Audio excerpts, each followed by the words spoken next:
Hello friends, બધાને ભાવથી જય સ્વામિનારાયણ, જય શ્રી કૃષ્ણ, રામ રામ. તો અત્યારે થયા છે ઘડિયાળમાં 12 અને ધોમ વરસાદ પડી રહ્યો છે. જો ત્યાંમાં ક્યાંય ધ્યાન પડે એવું નથી, એટલો પવન ને એટલો વરસાદ છે.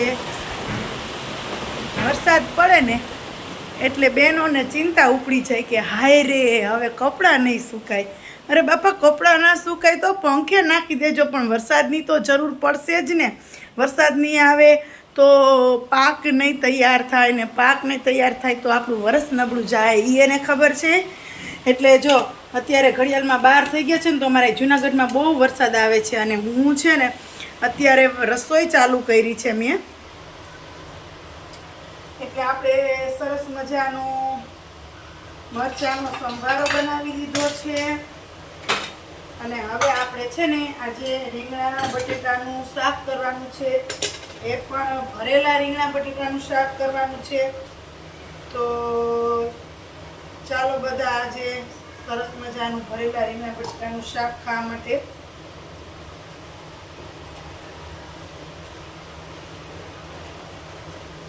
વરસાદનું વાતાવરણ હોય ને એટલે આમ મજા આવે, ખૂબ મજા આવી જાય કે હાશ કેટલું મસ્ત મસ્ત ઠંડુ વાતાવરણ થયું. કારણ કે આપણે ગરમીના બફારાના એટલા પીડાતા હોય ને બધાય કે વાત પૂછોમાં. કે આ કુદરતી ઠંડક એ કુદરતી ઠંડક કહેવાય ને એસી કહેવાય, બરોબર છે. તો ઘણા સમય પછી મને એમ થયું કે ચાલો આજે બ્લોગ બનાવીએ. ચોમાસું બેસી ગયું છે એટલે આનંદમાં છીએ. અને હજી ઓમભાઈ સ્કૂલેથી આવ્યા નથી, તો ફટાફટથી રસોઈ બનાવી નાખું. કારણ કે ઓમભાઈ પણ પલટતા આવશે, અને વરસાદ છે એટલે વસંત પણ પલટતા વાડીએથી આવશે. એ લોકો આવે એ પેલા મસ્ત મસ્ત શાક આપણે બનાવવાનું છે. અને એનું ફેવરિટ છે આ ભરેલા રીંગણાનું શાક. એટલે ફટાફટથી બનાવી નાખીએ. ચાલો. Incoming voice call from Basant. Phone આવી ગયો એનો. તો આપણે બટેટા અને રીંગણાના મોટા મોટા કટકા કરી નાખ્યા છે. અને હવે આપણે સરસ મજાનો અહીંયા શેકેલો લોટ એ પણ તૈયાર કર્યો છે. એટલે આજે મસ્ત મસ્ત વરસાદની વાતાવરણમાં ભરેલા રીંગણાનું શાક જમવાનું છે ભાઈ. એ તો ફાઇનલ છે હો. કેરીનો રસ પણ છે. હજી અમારે કેરી છે, ઉલટી નથી, હજી થોડીક છે. હવે એટલો બધો સ્વાદ ના આવે કેરીનો, કારણ કે વરસાદ થઈ ગયા પછી શું સ્વાદ આવે. જે વરસાદ પહેલા કેરી ખાવાની મજા આવે એ ન આવે.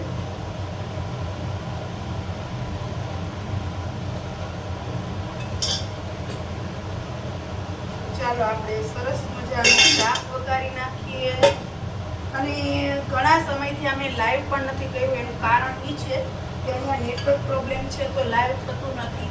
મારે બી લાઈવ કરવું હોય વિડીયો, પણ શું કરવું, અહીંયા નેટવર્ક પ્રોબ્લેમ થઈ ગઈ છે, તો લાઈવ થશે નહીં. એટલે પછી ક્યારેક આ લોંગ વિડીયો ઉતારું છું. તો મારો વિડીયો જોવા માટે ચેનલને કરી દેજો સબસ્ક્રાઈબ, વિડીયોને લાઈક કરજો, તમારા ગ્રુપમાં શેર કરજો. કારણ કે બહુ ઘણા સમય પછી આપણે આ વાતો કરી છે, બરોબર છે ને.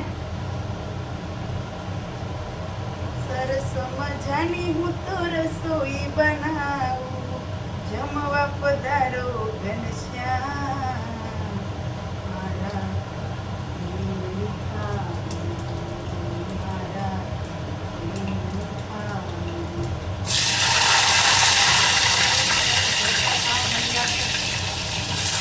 ચીમની આવી જાય ને એમાં મોજ પડી જાય. શું કરીને ખાલી ચીમની એક જ સાફ કરવી પડે, થોડુંક આખું રસોડું સાફ કરવું પડે. બિચારી રસોડાની અંદરની બહેણીઓની સાફ કરીને મરી ગયું. હવે આ ચીમની આવી છે એટલે ખાલી ચીમનીને સરસ લિક્વિડ આવે અને સાફ કરી નાખીએ છે. ચાલો આપણે મસ્ત આ શાકને છે ને થોડીક વાર તેલમાં બહુ ચડવા દેવાનું છે. એટલે આ રીંગણા અને બટેટું બે તેલમાં ચડી જાય તો સરસ થઈ જાય, બરોબર.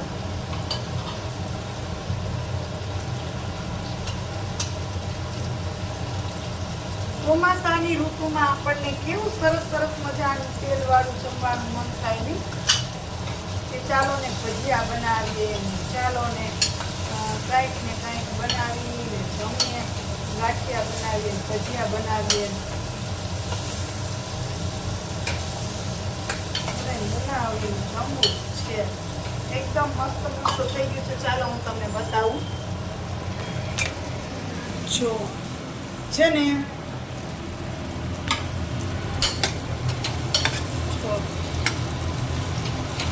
અને આમ જ તેલમાં ચોળવી લેવાનું છે અને પછી એમાં ચવાણું નાખી દઈશું. બરોબર છે? ચાલો તો આપણું સરસ મજાનું શાક તૈયાર થઈ ગયું છે. વાવ, મસ્ત. હવે એમાં આપણે મસ્ત મસ્ત આ ચવાણાનો ભૂકો નાખી દઈએ.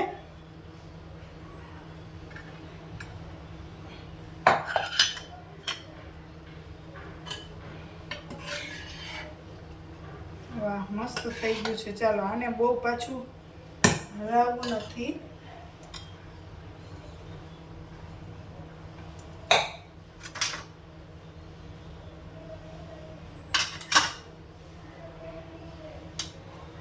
થોડુંક આમાં લીંબુ નાખી દઈએ. ચાલ, નહીંતર છે ને લીંબુ વગરનો ટેસ્ટ ના આવે. બરોબર ને? ચવાણામાં તો ખાંડનો થોડોક ભાગ છે, પણ લીંબુ સેજ નીચવી નાખવું એટલે મસ્ત મસ્ત ટેસ્ટ આવી જશે. હાલો, આજે આપણે મસ્ત મસ્ત શાક બનાવી નાખ્યું છે. અને રોટલી તો આપણે સવારે બની ગઈ હતી આજે, કારણ કે કામ ઉખેડવાનું હતું એટલે. અને જોવો જોવો જોવો, ધાણા ભાજી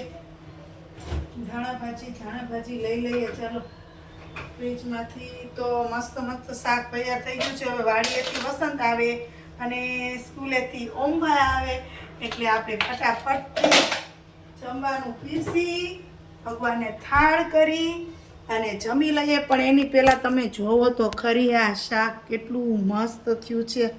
આમ તો જોવો, તમારા મોઢામાં પાણી આવી જશે. હો, આવી ગયા ને પાણી? સારું, ચાલો બધાને ભાવથી જય સ્વામિનારાયણ, જય શ્રી કૃષ્ણ, રામ રામ. તો હવે મારે જમવાની તૈયારી કરવાની છે, કારણ કે પછી સ્કૂલેથી ઓમ આવ્યો હોય, થાકી ગયો હોય, વસંત વાડીએથી આવશે પલળતા એટલે કામ નીકળશે. એટલે હું અહીંયા મારો વ્લોગ પૂરો કરું છું. તો ફરી મળીએ એક નવી વાત સાથે, એક નવા વ્લોગ સાથે.